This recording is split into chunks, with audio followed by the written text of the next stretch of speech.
Hi, my name is Lisa. I work at San Francisco International Airport. I started the FAA in May of 2008. That's when I went to Oklahoma City. Started my terminal training there. Oklahoma City was a pretty cool place. It's hot there, a little bit muggy if you're used to dry weather. All the trainers were really nice, and I enjoyed all of my trainers and my classmates.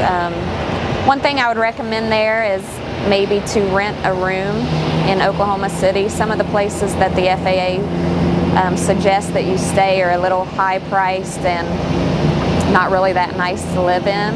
And with the per diem that you make there, you can afford to maybe rent a room, and it actually helps you out a lot to do that. So part of the training in Oklahoma City is you have classroom work where they teach you the rules and everything about terminal facilities, the airport, a lot of the separation that you have to go through, and then you actually go through a simulator where you are physically doing the air traffic control work on a computer system.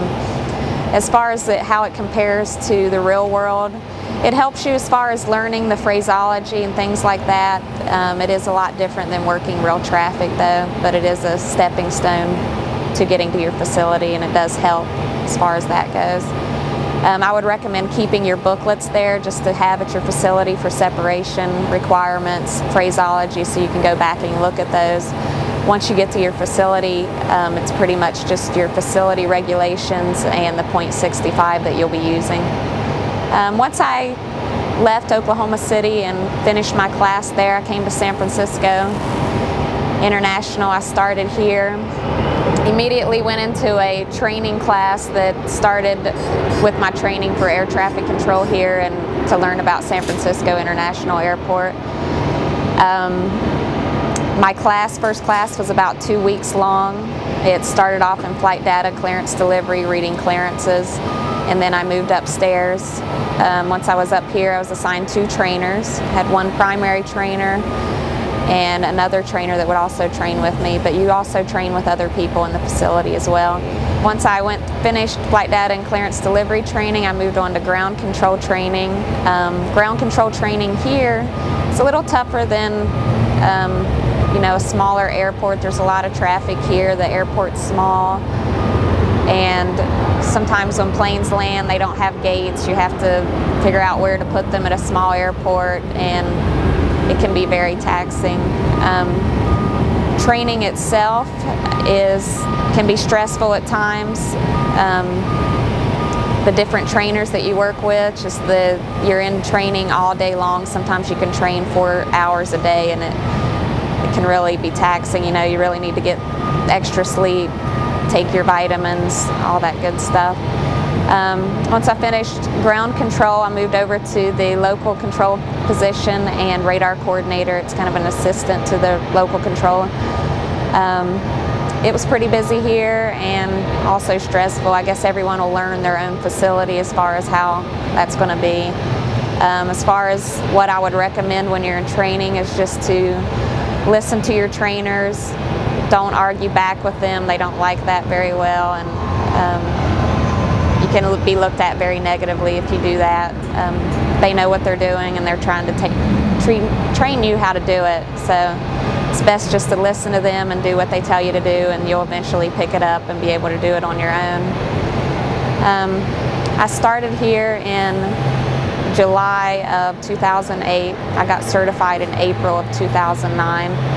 Some of my background before I came here and how I got into the air traffic control career was I was in the Air Force for 6 years.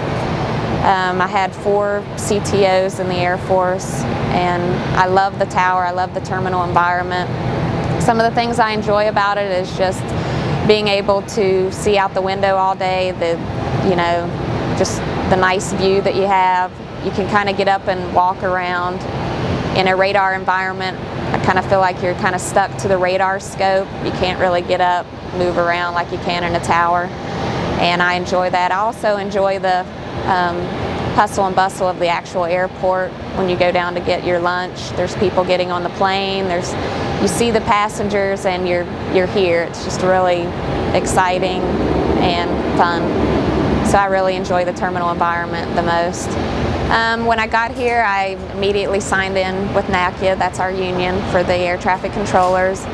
The reason I joined NATCA is because I feel like, you know, I'm a really big advocate for camaraderie, and I feel like in the FAA that is where camaraderie is. It's in NATCA and joining NATCA and joining the union.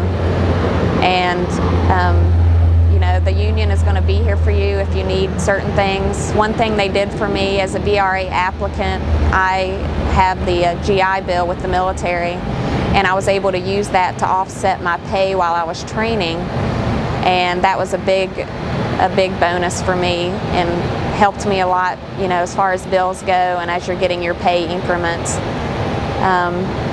So I would definitely recommend joining NATCA.